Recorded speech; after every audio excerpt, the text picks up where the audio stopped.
4 లక్షల మంది పూర్తయితే 4 లక్షల మంది కనీసం సంవత్సరానికి పర్యాటకుల మినిమం అని, అంతకుమించి పైకి వెళ్ళే అవకాశాలు చాలా ఎక్కువ ఉన్నాయి. దీనికి గౌరవ ప్రధానమంత్రి గారు నరేంద్ర మోదీ గారు ప్రత్యేకించి ఇందాక సోదరి భారతీయ జనతా పార్టీ అధ్యక్షులు శ్రీమతి పురంధేశ్వరి గారు చెప్పినట్టుగా మీరు డబుల్ ఇంజిన్ సర్కార్ అంటే అది పదంలాగా ఉండిపోద్ది. మీకు తెలుసు కదా, మీరు బైకుల్లో, నేను ఎప్పుడు గోదావరి జిల్లాలో తిరుగుతుంటే మీ బైకుల సౌండ్ నాకు తెలుసు కదా ఎలా ఉంటాయి, దారుణంగా ఉంటాయి బైక్ సౌండ్, చెవులు చిల్లులు పడేలా ఉంటాయి. ఎందుకని మీరు కోరుకుంటారు సీసీ ఎక్కువ ఉండాలి, పవర్ ఎక్కువ ఉండాలి ఇంజన్లో అని. పవర్ ఎంత ఎక్కువ ఉంటే ఇంజన్ అంత ముందుకెళ్తుంది. అలాగే డబుల్ ఇంజిన్ సర్కార్ అంటే ఇక్కడ మనం శక్తివంతమైన మనకి ప్రభుత్వం ఉన్నప్పటికీ కూడా కేంద్రంలో కూడా అంతే, దానికి మించి, దానికి 100 ఇంతులు మించిన శక్తివంతమైన నాయకులు, శక్తివంతమైన ప్రభుత్వం ఉంటే మనకి ప్రాజెక్టులు చాలా అవలీలుగా అవుతాయి, వెంటనే చాలా తొందరగా పూర్తి చేయొచ్చు. అందుకనే దీన్ని మనం డబుల్ ఇంజిన్ సర్కార్ అంటే ఆ పదం మీకు అర్థం కావడానికి చెప్తున్నాను. మీ బైకులు గుర్తుపెట్టుకోండి, వేగంతో ఎంత ముందుకు వెళ్తాం, కాకపోతే ఆ వేగం మనకి గమ్యానికి చేర్చేలా ఉండాలి. అందుకని అలాంటి చాలా ప్రత్యేకమైన గైడ్లైన్స్ తోటి, ముఖ్యంగా ఈరోజు మనకి విచ్చేసిన మన టూరిజం శాఖ, కేంద్ర టూరిజం శాఖ మార్చులు గజేంద్ర సింగ్ షెకావత్ గారు ఈ రోజున మన స్టేట్కి మద్దతు ఇవ్వటం ఈరోజు మొదటిసారి కాదు. ఈ రోజున మనకి విశాఖ స్టీల్ ప్లాంట్ కూడా మనకి ఈ రోజున దాన్ని ప్రైవేటీకరణ కాకుండా కాపాడగలిగామంటే దానికి ముందస్తుగా దానికి మనకి బీజాలు చేసింది గజేంద్ర సింగ్ షెకావత్ గారు జలశక్తి మినిస్టర్గా ఉన్నప్పుడు. పోలవరం ప్రాజెక్ట్ని, sir I been telling you that how much you have understood Polavaram projects. అంటే పోలవరం ప్రాజెక్ట్ ఆయన మనకున్న, అంటే నిజంగా చెప్పాలంటే నాకు కూడా అంత డీటెయిల్డ్గా నేను అర్థం చేసుకోలేనేమో, కానీ ఆయన being a public servant, former public servant, ఆయన అర్థం చేసుకొని పోలవరం ప్రాజెక్ట్ని వెంటనే దాన్ని వర్క్ చేసి పెడితే, దానికి కావాల్సిన వర్క్ చేసి పెడితే ఈ రోజున ప్రైవేటీకరణ ఆకుండా ఉందంటే దానికి ఆయన వేసిన నాంది అంత బలమైంది. ఎప్పుడు Gajendra Singh Shekhawat ji always wants our Andhra Pradesh to be very progressive, to have a greater development, and he would like all the support which is needed, and he would extend that. This is not the first time, this is not going to be the last time. As long our NDA government continues, the growth will happen in a fast-paced manner. And we are grateful to you, sir. We are extremely grateful to you for the support you have extended. ముఖ్యంగా ఈ అఖండ గోదావరి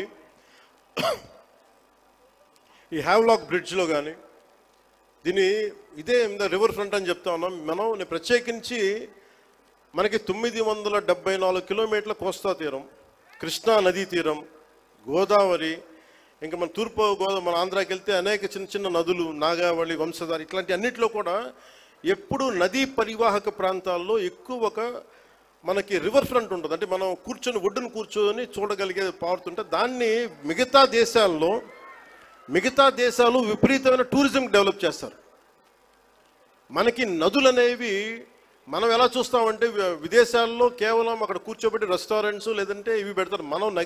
మన నది మన జీవనంలో భాగం, మన నది మన సంస్కృతిలో భాగం మనకి. అలాంటి భాషా సంస్కృతులు పరివిడిల్లే తీరవాహక ప్రాంతాలు మనవి.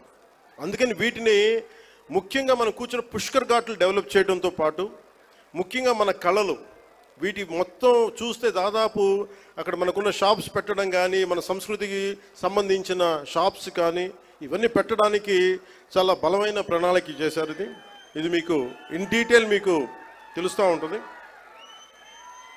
అలాగే ఇది ఒక్కటే కాకుండా మనకి అన్నవరం కానీ, గండికోట కానీ, అలాగే మళ్ళీ కూర్చోబెట్టి మనకి ఈ శ్రీశైలం, కందులు దుర్గేష్ గారి నాయకత్వంలో ఆయన విదేశాలకు కూడా వెళ్ళారు. ఇక్కడి నుంచి వియత్నాం వెళ్ళి ప్రత్యేకించి మన బుద్ధ భగవానికి సంబంధించిన అవశేషాలని ఆయనకి అందజేయడం జరిగింది.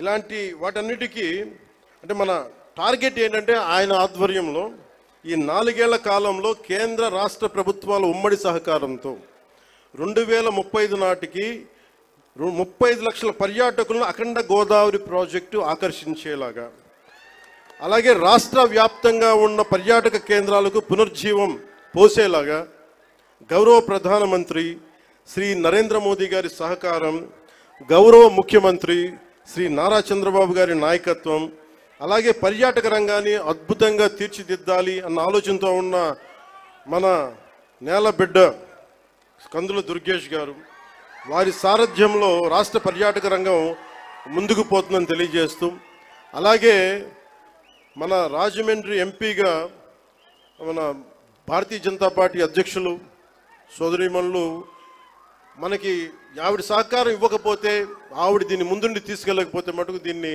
మెటీరియలైజ్ చేయడం కష్టం. ఎందుకంటే ఇన్ని పనుల మధ్యలో మన పనిని చెప్పడానికి చాలా తిరగాల్సి వస్తుంది. ఇవన్నీ చెప్పినందుకు వారికి ప్రత్యేకించి ధన్యవాదాలు తెలుపుకుంటా ఉన్నాను. అలాగే ఈ ప్రాజెక్ట్ని ముందుకు తీసుకెళ్ళడానికి వచ్చిన ప్రతి ప్రభుత్వ అధికార యంత్రాంగం అందరికీ, అలాగే పోలీసు యంత్రాంగం అందరికీ మనస్ఫూర్తిగా నా ధన్యవాదాలు తెలుపుకుంటూ, ముఖ్యంగా గజేంద్ర సింగ్ మన టూరిజం శాఖ అమాత్యులు గజేంద్ర సింగ్ షెకావత్ గారు మనకి ఎలాంటి నేల నుంచి వచ్చారంటే, ద ల్యాండ్ ఆఫ్ వాలర్,